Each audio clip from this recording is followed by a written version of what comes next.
In today's video, I am going to teach you how to calculate compound interest in Microsoft Excel. We will calculate two useful values. First, we will calculate the future value of an investment after compound interest has been applied. Then we will calculate the interest earned by itself, so you can clearly see how much of the final balance comes from growth rather than the original investment. To begin, click cell B5. This is where the total accumulated balance will appear. In other words, this cell will show the future value of the investment after interest has compounded over time. Make sure B5 is selected before typing, because Excel will place the formula into whichever cell is currently active. Now go to the formula bar and type the compound interest formula. Enter equals B1 times open parenthesis.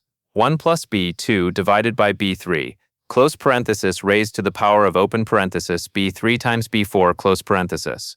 In Excel, the formula should look like this. Equal sign B1 asterisk 1 plus B2 slash B3, circumflex B3 B4. This formula uses the standard compound interest calculation. Cell B1 represents the starting investment amount. Cell B2 represents the annual interest rate. Cell B3 represents how many times the interest is compounded per year. Cell B4 represents the number of years the investment will grow.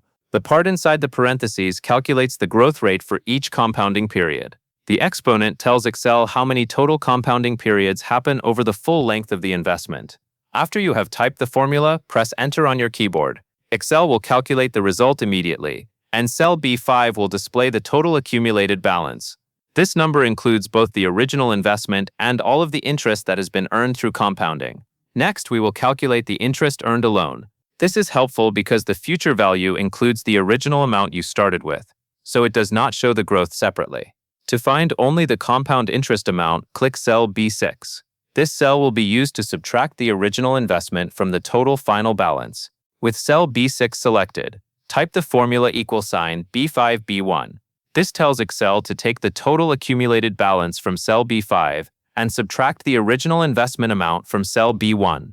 The result will be the amount of interest earned over the full investment period. Once the formula is entered, press Enter on your keyboard.